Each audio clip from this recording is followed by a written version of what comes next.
Hai semua, Shalom. Masa untuk Rapsodi, masa untuk santapan rohani. Haleluya.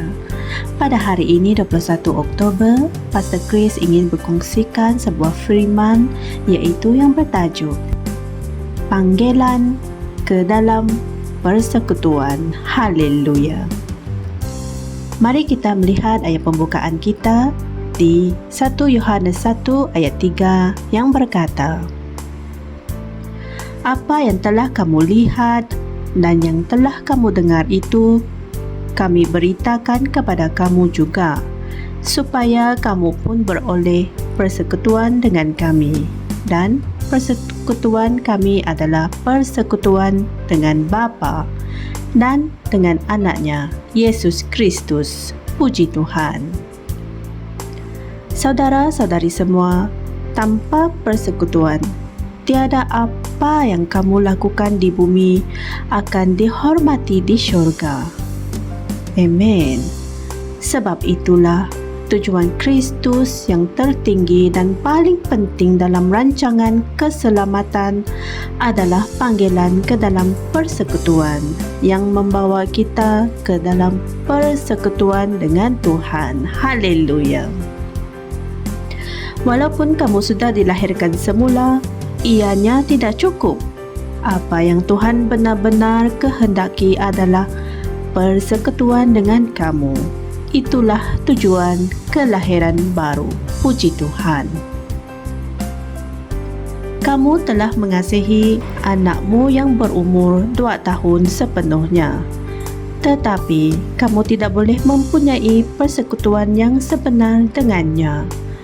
Persekutuan yang sebenar memerlukan komunikasi, berkongsi, dan berbicara pada tahap yang lebih tinggi, di mana kamu memahami di antara satu sama lain dan saling meluahkan fikiran masing-masing.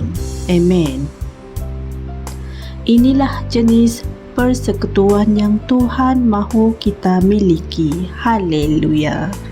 Apabila Yohanes berkata, supaya kamu pun beroleh persekutuan dengan kami, dia bukan bercakap tentang penukaran daripada agama tertentu kepada Kristian. Ia adalah suatu pengisytiharan kebenaran. Haleluya. Kita telah dipanggil ke dalam perkongsian dan kesatuan dengan keilahian. Haleluya.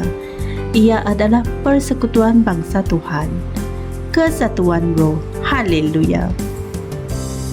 Alkitab berkata dalam 1 Korintus 1 ayat 9, Allah itu setia. Melalui dia, kamu telah dipanggil ke dalam persekutuan dengan anaknya, Yesus Kristus, Tuhan kita. Amen. Kita bersatu dengan Yesus Kristus. Haleluya.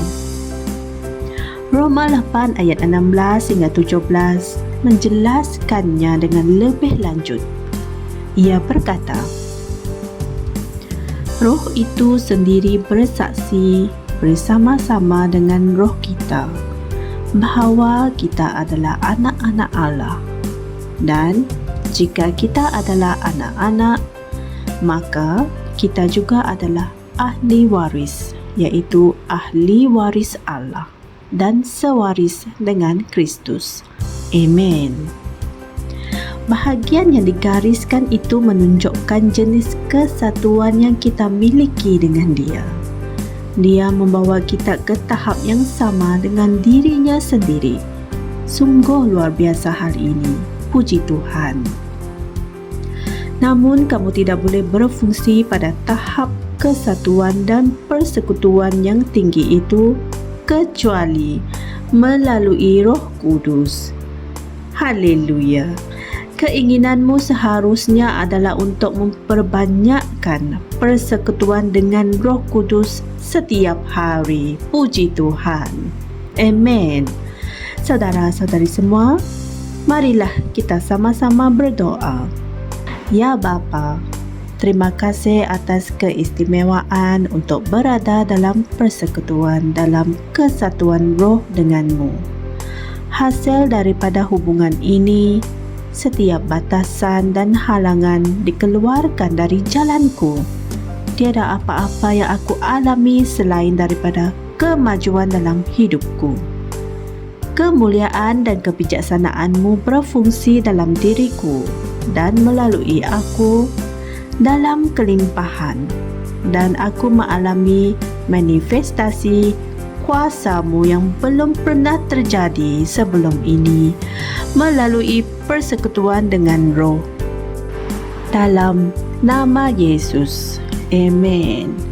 Sebagai renungan tambahan, anda boleh mengkaji di 1 Yohanes 1 ayat 3, 2 Korintus 13 ayat 14 dan 2 Petrus 1 ayat 4. Puji Tuhan. Jangan lupa beritakan Injil Firman Tuhan ini kepada semua dengan menekan butang like, share dan subscribe di YouTube channel kami TNI Asia 4 Rhapsody Reality bersama Pastor Chris Oyakilome. Jumpa lagi esok. Tuhan memberkati. Shalom. Kami percaya saudara-saudari semua telah diberkati dengan perkongsian firman dari Rhapsody Reality. Bagi sesiapa yang ingin menjadikan Yesus Kristus sebagai Tuhan dalam kehidupanmu, kamu boleh mengucapkan doa ini bersama dengan saya. Ya Tuhan Allah, aku mempercayai Yesus Kristus, Anak Allah yang hidup dengan sepenuh hatiku. Aku percaya Dia telah mati untukku dan Allah telah membangkitkan Dia dari kematian. Aku percaya Dia hidup hari ini. Aku mengaku dengan mulutku bahwa Yesus Kristus adalah Tuhan dalam hidupku mulai dari hari ini. Melalui Dia dan di dalam nama-Nya, aku mempunyai kehidupan yang kekal. Aku telah dilahirkan semula. Terima kasih Allah kerana menyelamatkan jiwaku. Aku sekarang adalah anak Allah. Haleluya. Tahniah, sekarang kamu telah menjadi anak Allah.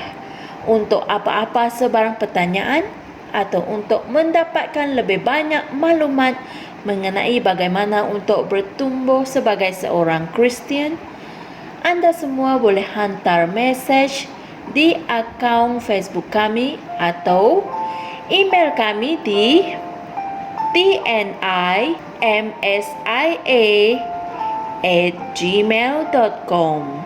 Sekali lagi, tnimsia@gmail.com.